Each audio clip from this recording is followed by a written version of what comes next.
game. Well, we're moving on to our next match. On the left, we have Shane Remelt. Last time we were here in Dallas, he was actually the champion that we crowned. He was playing Blue-White Flash, and he too, like the former champion that we had last match, and Tyler Little, has changed to Jund midrange as well. His deck list it's a little bit different. It has 2 copies of Deathrite Shaman, 2 copies of Vampire Nighthawk in the main deck. To go along with 4 Thraktos, 4 Huntmaster, and 3 Olivia, some amount of Planeswalkers, you're going to find 3 copies of Liliana Veil here, a concession to the Ban Hexproof deck, and then of course your removal on your Farseek. So a little bit different take on Jund midrange than what we saw last round from Tyler. Yeah, and Steven's playing a white-green human deck. So very aggressive, champion of the parish, precinct captain Thalia, Rancor, Celestial Charm, Revenge of the Hunted, which is a sweet little miracle, and 2 of Johnny Call Other Prides as to help get him some of those really aggressive starts. Haven't seen white-green humans in a little while. I know that's a deck that Josh Otterlayton did play in Grand Prix San Antonio. As we are in Game 2 here, white-green humans actually up a game. And you know, the reason to play this deck, a lot of people argued, was just because of how good Thalia was in the format. It doesn't seem like Thalia is really at its best anymore, where it was for those couple of weeks. Well, white-green humans always had a rough matchup against the blue-red-white Flash deck. Between Izzet Static Caster and Pillar Flame, Searing Spear, and Snapcasters to get him back, and Augur Bolus to dig to those cards. That matchup was never good. So when blue-white-red was quite popular, I think that's when you saw white-green humans fall to the wayside. But my guess is that white-green probably has a decent matchup against the deck we just saw, which is Auras. Yeah. So I think I think it might be a reasonable choice for this tournament. As we see Steven here play a Mare of Averbrook, making his champion of the parish larger, his Thalia into a 3/2 for a striker. So you're going to see the Wolf jump in front of the way there from Shane. Very quickly, Shane's Caverns there are on Vampire and Human. So we are up to date on our board state here. You can see Steven only does have 2 lands to work with right now, as that Avacyn Pilgrim, the other card, are in the graveyard. So we'll see if he's able to, these big creatures that he has in play, and the Mare, looming to flip, if Shane can really beat these. You see a Huntmaster and playing a Huntmaster in his hand. Yeah, and it's kind of unfortunate that Steve, he has cards like Celestial Charm in his hand, but because of the Thalia, he can't actually cast them on 2 mana. So he does have Rancor, though. Rancor Thalia is pretty good. We'll take a draw step. All right, he finds a Cavern of Souls. I think we're going to see humans named on that one.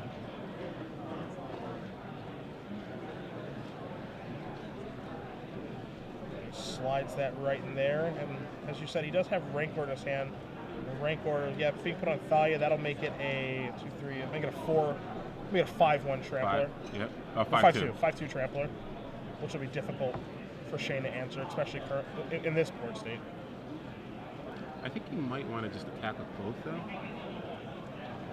You see Rancor be put onto the champion of the parish. I don't know if that's a great play. And now you're going to see another champion on that. Okay, so this is... We have a 4, we have a 5, we have a 6, we have an 8/6 champion. So if he wants to trade with that, he's going to have to put... He actually just can't trade with it right now. Yeah. He can trade with the Thalia. Yeah.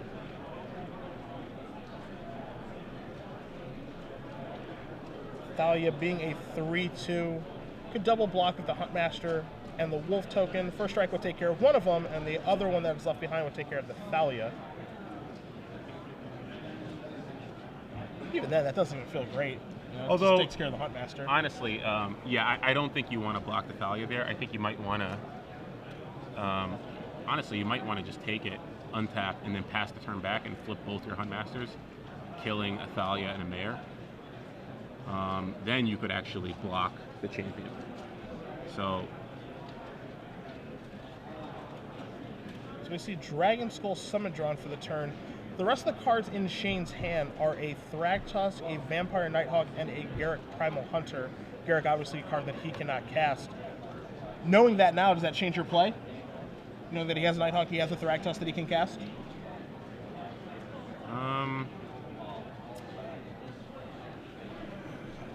It's tough. You might. Passing is tricky because of the mayor, but I don't know. You get 2 4/4s. You get to kill 2 creatures. You get to kill. So Stevens would go on priority in the stack first, then Shane's would go on the stack. His would resolve first. You can kill the mayor and the Thalia, and Steven would be left with a 5/5 champion with Parrot Rancor on it and just a champion. I still think I might want it, because if you can flip both your guys and pass, you're in a much better shape if you survive that turn. Sure. You know? We know that Steven has a Selesnya charm, but I'm not too concerned with that because he still won't be able to save his champion if Shane double blocks. So yeah, I would probably make the play that Shane's making. And Shane is going to agree with you here, as you're going to see Huntmaster's flip. He's going to take down the Thalia and the Mare, and they're going to flip into 2. He has 2 Ravager of the Fells now. And it's also great if because Steven's a pretty Steven has a lot of cheap spells in his deck, so if he's able to cast 2 spells this turn, Shane will get to reflip his Huntmasters, gain 4 life, then play either a Thragtusk or a Garrett Primal Hunter. Now Steven's going to draw a card. His hand right now is Elite Inquisitor, Selesnya Charm, and a Mystery card.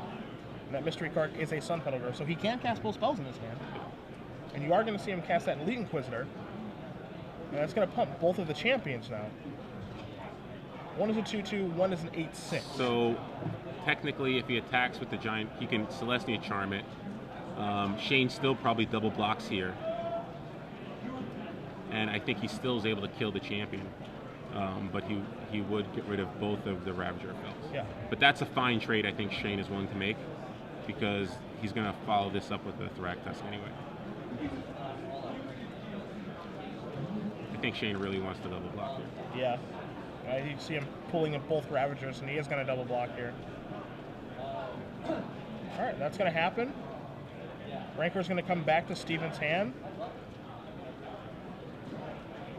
Shane will take, I believe, no damage on the attack because it is an 8/6 that was attacking. Okay.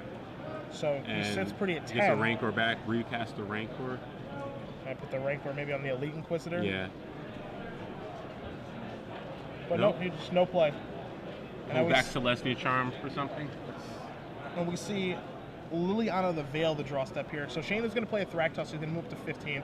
His hand now, again, that Garrett Primal Hunter that he can't cast because of the 2 Caverns, a Liliana, and a Vampire Nighthawk.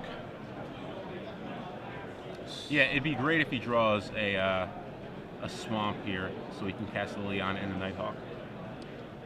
Steven with a Silver Blade Paladin off of the top here. Wow. And now you're going to have a Rancor. And it looks like he's paired up there. Now you're going to see an attack here. It looks to be a 4/2 double striker with Trample. And Vigilance, because why not? Yeah, why not? And protection from werewolves and vampires. Oh!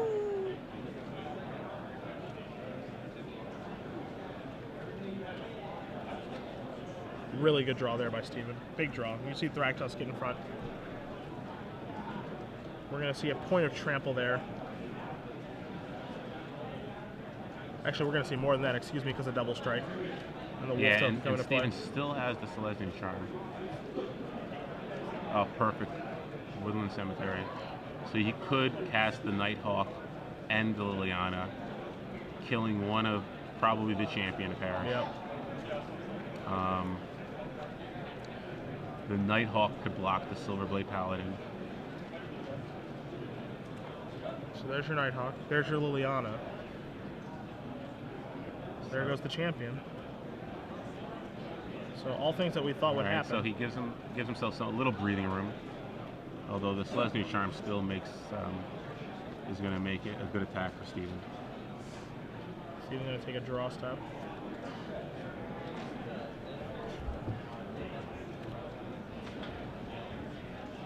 And we are going to see attack there with the Inquisitor again.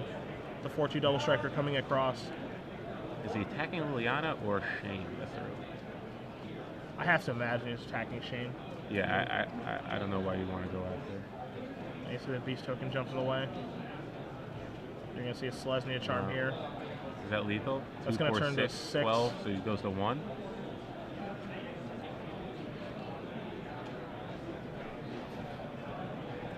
Yeah. Looks like he is going to move down to 1 here. You see Shane explain to him exactly how much damage he's going to be dealing. Is it 12 power, 9 tramples over, and is that close to 1? Is that, am I reading that right? That's the math I've got. Okay, so Dreadbore, Searing Spear, Bonfire. There we go. Well, everyone's favorite miracle. Bonfire of the Damned. Shane Remelt. He's a champion he's defending champion champ. for a reason. The champ. Don't ignore that Liliana there either. Shane has no cards in his hand. Steven has 1. I think Steven has to go to the the Rancor's bathroom. going to come back. The Rancor's going to come back. I think I'm pretty sure that feature match area smells very bad. Yeah, it just got a little dirty. I would have to guess Steven did something in his pants after that one. And he gets to gain life. Nighthawk coming across. Uptick Liliana, hopefully. Or no. Oh, no, he doesn't want to get rid of Garrick. Yeah, so. Wow. Bonfire the Dam. No, it looks like he is. Oh, is he? Okay. Yeah, I thought he might hold it too. You see him discard a Rancor. Wow. I mean, he can't cast Garrick right now. He has to draw a green source, so I think there's some merit to uptaking it. Yeah. What do we got? We have another Elite Inquisitor. Yeah, you just want to make him sack it anyway. Take a draw step. Another Bonfire. That's a land. Kessig. Oh! Well, in that case, all right, I'm gonna gain a bunch of life. See, that's the one thing I don't like. If you're gonna make this plan of attack anyway, why not make him discard the card rather than try to make him sack a creature? Yeah. And looks like Steven's backing it up. Yeah, so it looks like Steven packing it up. Steven's taking the Bonfire pretty well, I gotta say. Yeah, but a little smile. Yeah. Moving along right The there. worst things have happened to me. Yeah. So your point there really quickly is you would rather him tick up Liliana than make him sack the guy? I would rather tick it up to. I would rather play my Wolf Run, make him discard a card. Okay. He probably casts Celestia Charm. Okay. And that. Well, actually, no. His play was correct. You want to make him sack it because he was too low life, and I think if he's at, I don't think he has enough to gain enough life to put himself out of Celestial Charm range. I'm not sure. He had, I think, 7 mana. He gains 3. He would gain 5, goes up to 7. No, I think he still would have been okay. Yeah, I think I probably would have upticked it to make it get rid of the card. Okay. Because we know Steven's not attacking Liliana. But. Hey, Bonfire's a good Magic card. Yeah. You know that? Solid card. That's a good card. It certainly makes the matchups more exciting. That's definitely true. Shane Remelt pulls one out there to make it so we're going to be going to a game 3 here. Look at him. He's not even making eye contact. Nah, he doesn't want to look Steven in the eye. Yeah, he knows. Whenever you Bonfire anyone, you just look down. Steven looking directly at him too. Steven he wants that eye contact. Steven's so angry right now. Say something. Steven is so angry. He was so close to winning that game. Yeah. He's fuming. Apologize. This is the angriest I've ever seen Steven Gill. I know you've known him for a while. I've known him for some time. Yep. Furious. How would you feel getting Bonfire there? I would probably take it like a champ, I think. Yeah. No big deal. I've been known for my outbursts before. But you've had worse beats in your day. I've had worse beats, yeah. Now, taking a look at Steven's sideboard for his White Green Humans deck, I know we joined this match in progress during Game 2. We are here in Game 3. What's he got? Well, not much. I might bring in another Thalia to sort of, especially if you're on the play, you could shut down the turn 2 Farseek against Jund. Okay, pretty big good. Deal there. We know he has Elite Inquisitor in his deck already. Don't think he's bringing in Rest in Peace or Grafdigger's Cage or Ray of Evolution. He might bring in the Nevermore now just to name Bonfire the Damned. But besides that, I don't think there's a lot of cards he wants to take out. Revenge of the Hunted seems like a fine top deck. Although, yeah, honestly, I don't think there's a lot in his deck that he wants to take out. And he has one of Angelic Overseer and one Sigarda Host of Herons, which I actually like in this matchup. Yeah, I like both of those cards. I don't think you'd want to take out the Ajani either. Like on the play, seems really good. So, maybe a couple of precinct captains just for another Thalia, like maybe one precinct captain for Thalia. I don't think you want to board out Sublime Archangel. He's in this situation where just all of his I mean, cards are good. Celestia Charm wasn't that great for him. But yeah, I don't know what he boarded in the Elite Inquisitor for. Maybe precinct captain. Yeah, sure. I think that's an easy swap, right? You board out the 4 captains for the 3rd Thalia and the 3 Inquisitors. And the 3 Inquisitors. Yeah, that's probably what he's going to do. Maybe an Oblivion Ring for a Celestia Charm. But yeah, looks pretty straightforward. Taking a look at Shane's deck very quickly as these players are almost done shuffling for Game 3. Shane has 2 Vampire Nighthawks in his main deck. He also has 2 more in his sideboard, so you can expect him to have the full 4 after board. 2 copies of Pillar of Flame likely to come in. Another Liliana of the Veil. 2 more copies of Deathrite Shaman in the sideboard, but I imagine those are going to stay over there. A copy of Barter and Blood, a 4th copy of Bonfire of the Damned, and then there are 2 copies of Slaughter Games, which are of course not going to come in here. So you can expect to see probably Barter, Bonfire, 2 more Nighthawks, 2 Pillars, and a Liliana coming in here. Wouldn't be surprised to see him sideboard out the 2 Deathrite Shamans that he has in his main deck, 2 copies of Rakdos Return as those are too slow. And we saw Garrett Primal Hunter in his hand that game, but I feel like that's just too slow, especially when he's on the draw. Yeah, he might have boarded out 1, maybe he just kept in 1. But yeah, I agree with you. You definitely want Bonfire, Barter, probably Liliana, Pillar, Nighthawks. So that's what, 5, 6, 7? That's 7 cards. Definitely Rakdos Return comes out. Probably the Deathrite Shamans. And yeah, I'd probably just board out the Primal Hunters. Yeah, maybe he just doesn't need to board in the 4th Liliana. Maybe he just wants 3 of those and just call it a day. Yeah, I mean, Steven definitely has enough cheap creatures that Liliana's probably not going to get a total value against them anyway. We even saw that game where he played the Liliana and the Vampire Nighthawk in the same turn, and the Liliana really wasn't that good. Wasn't really a factor. Sacrificed the Champion of the Parish, which is not something to ignore, but not game breaking either. Yeah, and yeah, Shane's mulliganing now this game too, so not good. It's going to be interesting to see if you can survive Steven's early onslaught. And again, I wonder if Steven's bringing in the Oblivion Rings because, Nighthawk is a card that, can be problematic for Steven, and Celestia Charm really isn't an answer to it. Yeah. So, like, even a card like Sigarda, which is generally good against Jund, gets shut down by Nighthawk. And we're going to see Steven start here with an Avacyn's Pilgrim. Shane's going to start with an Overgrown 2 and pass the turn back. So he does have his mana accelerant, as we are going to see a Cavern of Souls, of course naming humans from the white-green human deck, and we are going to see Silverblade Paladin. And we'll see if we have a pair here. My guess is he's not going to pair. I can't imagine him pairing there either. Unless he just doesn't have any other creature, or he wants to Rancor up his Pilgrim. But we know that Shane has an Abrupt Decay, so wow, Shane's hand's actually very good. He has Abrupt Decay, Barter and Blood, a Nighthawk as well, and a Nighthawk. So very good hand. You also see an Ultimate Price, and he is going to. You see him reaching for Abrupt Decay here, and Abrupt Decay the Silverblade Paladin right now. I wonder if he's a Fade of Restoration Angel. You also normally in these decks find at least 1 copy of Faith Shield. Yeah, but I don't know. That's the amount of value you can get out of stopping a Rancor. I might take that risk. Sure. Especially if I have a Barter and Blood in my hand, and a Nighthawk. But see if it works out for him. We're gonna see Mayor of Everbrook. Now we're gonna see that Rancor that you mentioned. Yeah. So he's not gonna be able to cast Barter this turn. Does he cast the Nighthawk? That's the question. I think he might have to cast the Nighthawk here.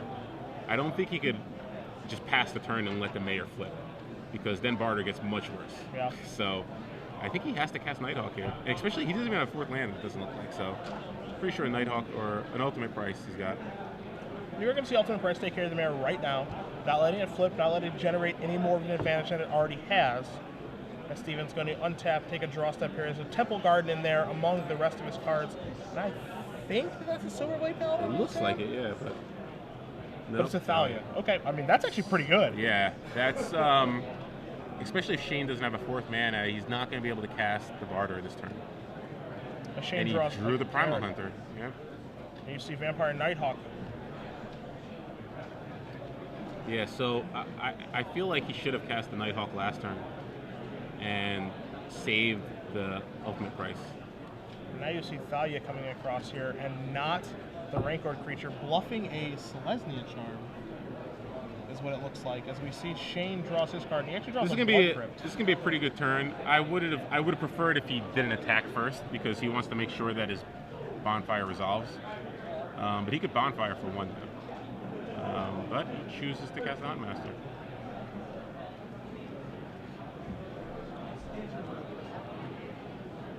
So we see Shane gain 2, put the Wolf token in play. Kind of tough to bonfire there, right? Like with the attack that he made with the Thalia and not the 4-1, the 3-1 Evanston's Pilgrim, he's representing Selesnya Charm here very heavily. So by bonfiring for 1, you know, it puts the Rancor back in Steven's hand. It doesn't kill that, as we do see Selesnya Charm right now. The problem is that if Steven drops a Gavany Township, that plays terrible. Like That's true. It's just like, all right, am I putting him on a Selesnya Charm? You could probably read him on Selesnya Charm, but I don't know. You're able to save one of his creatures. I don't know. Now we're going to see Nighthawk come across here. Selesnya Charm was cast for the 2/2 token to ensure that Huntmaster doesn't flip, but a 2/2 token doesn't have a lot of, it doesn't do a lot on this board state, as we're going to see a second Vampire Nighthawk now. Yeah, Shane's just got too many good cards in play against Steven's humans. Steven's old game plan is to get all the damage in between turns 1 through 4. He really can't deal with the cards that Shane's deck can start to crank out on turns 5 through 7. So my guess is this game's probably pretty much over. And so now we see Evanston Pilgrim come across with the Rancor on it. Shane chooses to take it. No spell from Steven, so Huntmaster of the Fells is going to flip. It's going to take care of the Thalia. It's also going to deal Steven 2 damage, of course. And Shane, after having to take a mulligan of 6, has drawn pretty well this game. As you see him draw a land here, he's going to draw a Kessig Wolf Run. Yeah, good combo. Good combo. But what you're also going to see now, I think, is that bonfire. There we go. There's bonfire. He needs to miracle it. Not again. So we see it take care of that stuff. We're going to see the Rancor come back to Steven's hand. And pretty safe attack here. Both Nighthawks, the Wolf token, and the Ravager of the Fells. And just like that, Steven is looking at lethal next turn. That Barter and Blood looks pretty silly in Shane's hand. Yeah. Don't need it. Still need it. Still had all these. Yep. You see Steven has drawn a Sublime Archangel, but it's too little too late. Yep. Shane Remelt, your defending Star City Games Open Series Dallas champion, moves